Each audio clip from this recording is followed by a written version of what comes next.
Okay, PBA update mga katropa ha. So, yung nga po no, Lunes na po ngayon.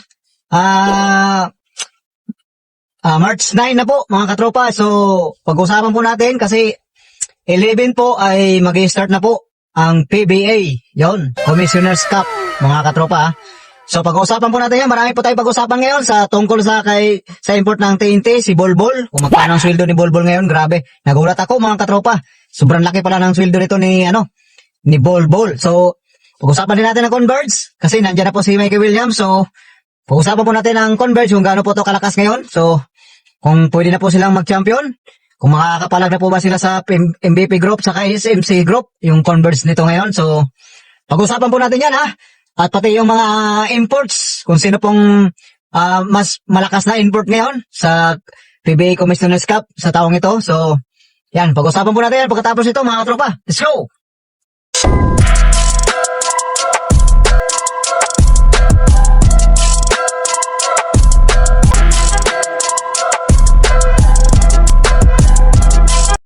Okay, what's up mga katropa? Yung nga po no,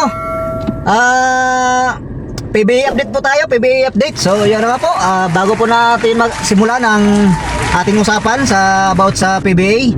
So pwede po bang makahingi po ng isang subscribe dyan at saka isang like and share.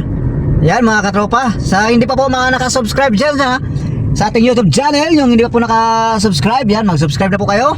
At maraming salamat po sa inyong panonood at sa inyong pag-subscribe at pa-like and share na rin po ng ating video for today. So, yun nga po, pag-usapan po natin, unahin po natin ngayon yung TNT Tropang 5G. Siyempre, yan yung ating yan yung ating team. So, gaano po ba kalakas ang TNT Tropang 5G ngayon sa Commissioner's Cup, mga katropa? So, ganito po yan dahil sa pagbabalik po ni Jason Castro ay lalakas po muli ang point guard rotation ni Coach Reyes about sa point guard, dahil nandiyan po si Renan Batak, si Jason Castro, si Jordan Harding, si Gio Alalon. So yan yung pong apat na yan ang sigurado mag rotation yung apat na yan. So yan, lalakas po ang TNT uli. And then, kasi may veterano na po tayo uli, si Jason Dabler Castro. Hindi po yan basta-basta So, lalo pa pong lumakas ang TNT Tropang 5G ngayong Commissioner's Cup nang dahil po kay Bolbol. Si Bolbol po mga katropa, kung hindi po hindi po nakakilala kay Bolbol, ay siya po ay naglaro dati sa Phoenix Sun, Orlando Magic, and saan pa ba? Phoenix Sun, Orlando Magic, at saka magaling kang kupal ka.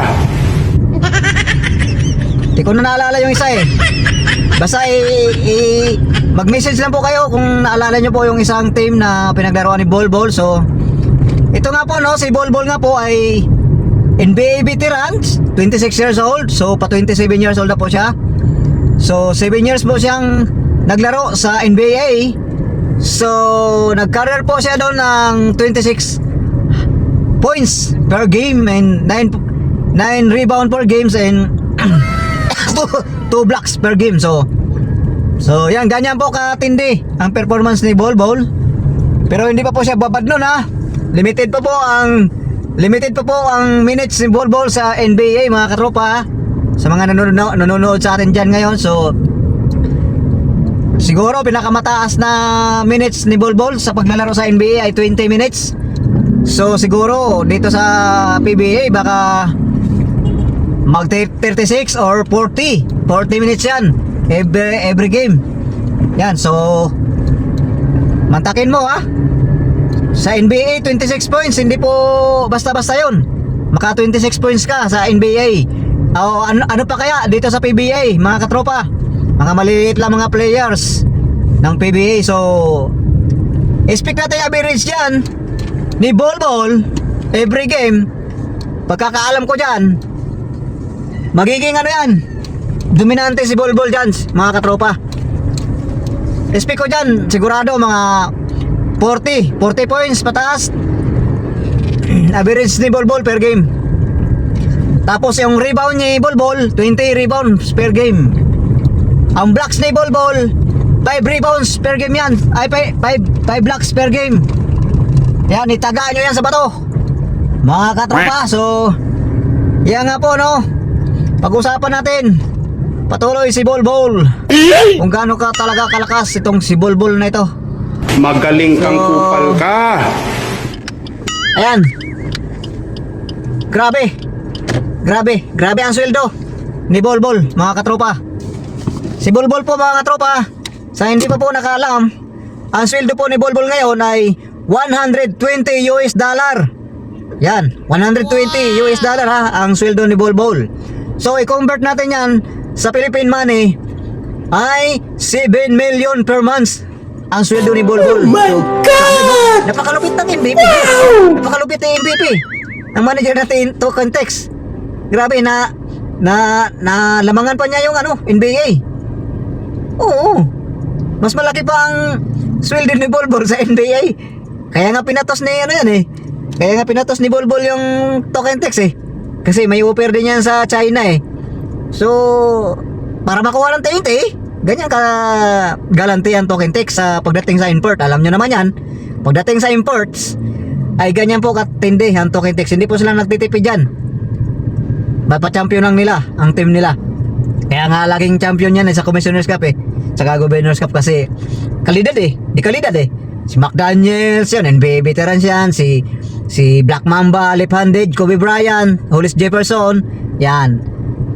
Ngayon naman at saka si Terrence Jones, at saka ngayon si Bolbol naman. So, ito nga po si Bolbol, mga katropa, kaya ganyan po kamahal yan. First ever yan nangyari dito sa PBA at sa import na naging import ng TNT. Si Bolbol lang po ang pinakamahal na import. Dahil po sa skills at tangkad ni Bolbol, kaya kailangan lakihan ng offer ng Token Tex para lang mapapayag nila na maglaro dito sa PBA at sa team ng TNT Tropang 5G. So, grabe no. Si Bolbol po ay 7'3" ang height, may dribbling skill, and running, may depensa. Grabe yung dribble niya, handle dribble niya. Grabe yun. Parang point guard na matangkad ba? 7'3", tapos nagko-crossover, nagpe-fade away, nagdadala ng bola na diretso sa grabe. Lahat na kay Bolbol, all around. Kumbaga, kung sa NBA may Wembanyama, ito naman si Bolbol ay PBA ng Wembanyama to, si Bolbol. Sigurado yan. Kaya nakaka-excite ngayon magload sa PBA. Kaya maraming nag-aabang ngayon sa TNT Tropang 5G. Kahit hindi sila fans ng Token Tex, basta mapanood lang nila si Bolbol. Kasi kilala na din naman tao si Bolbol dati pa. Inaabangan po talaga nila kung anong performance talaga ipapakita ni Bolbol dito sa PBA, mga katropa. Excited to mga katropa. So ako excited na talaga ako kasi siyempre team natin yan, Token Tex, na pamahal na po tayo dyan. So lalo na mayroon tayong NBA player na import ngayon,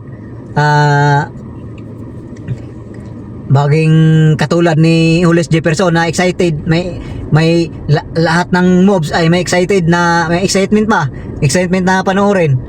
So grabe no. So yung nga po, si Bolbol po, inuulit ko po, ang sweldo po ni Bolbol sa US dollar po ay $120. Sa i-convert po natin sa Philippine money ay 7 million. Yan, grabe no. Isang buwan lang ni Bolbol ay 1 million po. Grabe, laki no. So pag napa-champion pa ang ni Bolbol ang TNT Tropang 5G ngayong Commissioner's Cup, mayroon pa pong bonus. Grabe no. Ang sasakyan pa ni Bolbol ay luxury car. Wala pang bayad siya sa bahay, sundo hatid. Grabe no. Grabe si Bolbol. Kaya nga si Budol Harlen, si Hipon ba? Kilala nyo yun? Si Harlen, yung artista ba? Si Budol ba? Si Hipon ba? Si Hipon. Kaya nga parang inaakit niya si Bolbol eh. Ano? Malay mo baka magkaroon sila, ano sila ni Bolbol, di ba? Alam naman natin mga lahi. yung mga lahi na yan, gusto nila mga Pinay eh. So, mga balitaan lang natin yan, magiging girlfriend na ni Bulbul yan si Harleen, Budol, si Hipon. So, yung nga po no, napakalakas po ng TNT tropang 5G ngayon dahil po sa bumalik na si Jason Caslo, Dabler, healthy na si Pugoy, si Nambatak, si Jordan Hiddink, si Optana, si Kelly Williams. Grabe yung ano ng TNT ngayon. Loaded po sila ngayon, sobra. So, yun. Dito na po magtatapos yung usapan natin about sa token tech. So, pag-usapan din po natin yung Converge. Yun, excited na rin po ako sa Converge ngayon kasi hindi na lang po MVP at saka SMC Group ang matutunghayan nating malakas na team, kundi ang Converge na rin po ang kabang-abang po ngayong maglaro.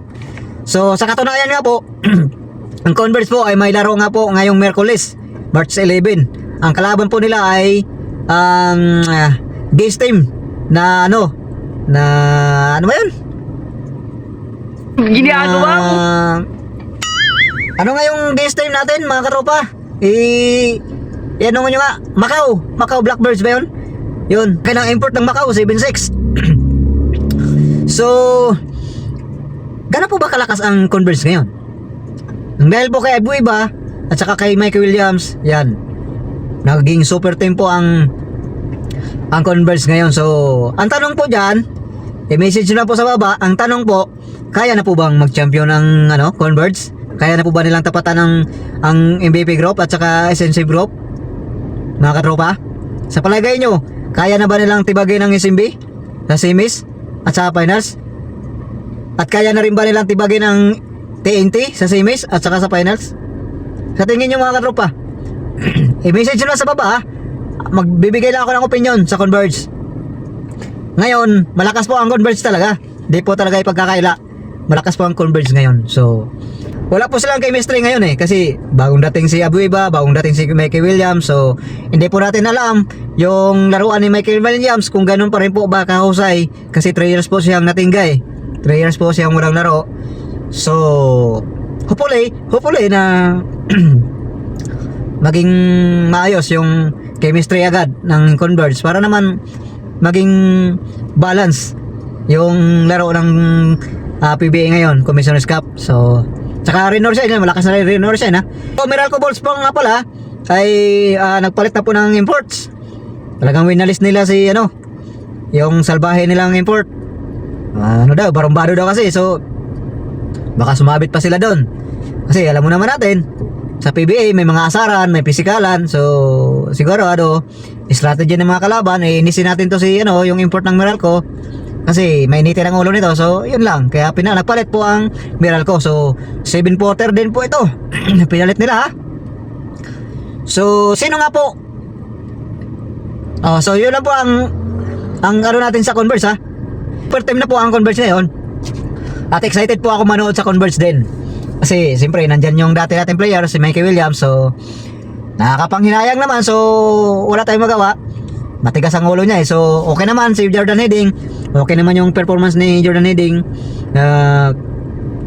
before. So before final. So match lang naman ang palitan, Mike Williams versus Hiddink. So abangan po natin. Yan, kung magbanggaan ang Converge saka TNT, yan ang kabang-abang. So yung nga po ang pag-usapan po natin ngayon ulit yung imports, kung sino po talagang pinakamahusay na import ngayon, sino po talagang favorite na import ngayon. So sa akin po, siyempre ang number 1 dyan na pinakamahusay. So napanood naman natin yan ng highlights ni Bulbul eh. Wala nang pa kimi-kimi, Bulbul lang ako. Number 1 ko dito si Bulbul. Number 2, siyempre si Justin Brownlee. Hindi pa rin mawala yan, Justin Brownlee. Siyempre maasahan pa rin ng Ginebra yan eh. So sunod yung nasa Converge. sunod sa SMB, yan si Marcos Lee. Sunod yung nasa Meralco ngayon, 7-footer din. May din daw to eh, may takbo, basta magaling din daw to. So hindi ko pa napanood ang highlights nito eh. So yun lang yung yun lang ang mga malakas na import na sa tingin ko ay yung sa Renorshine. Yun maganda din yun, magaling din yun. So yun lang po yung mga imports na alam ko na pwedeng lumaban sa mga malakas na team ngayon like Hinebra, like Tokentix, like SMB and Converse. So yun lang po, no? Pasensya na po kayo, ngayon na po ako nakapag-upload uli mga katropa kasi nanganak po yung misis ko. Naging busy po tayo. So nagpapasalamat pa rin po ako dahil nanonood pa rin po kayo sa ating mga vlog kahit madalang po ako nakapag-upload kayo. So babawi po tayo mag-upload kapag mayroong mga laro na ulit ang ating team. So pipilitin ko po na makapag-upload para lang sa inyo mga katropa. So yun lang po, maraming salamat muli. Kung hindi pa po kayo nakapag-subscribe, mag-subscribe na rin po kayo at like and share po ng ating YouTube channel. Maraming salamat po sa inyong pagsuporta sa ating YouTube channel. And God bless all. To the day I die.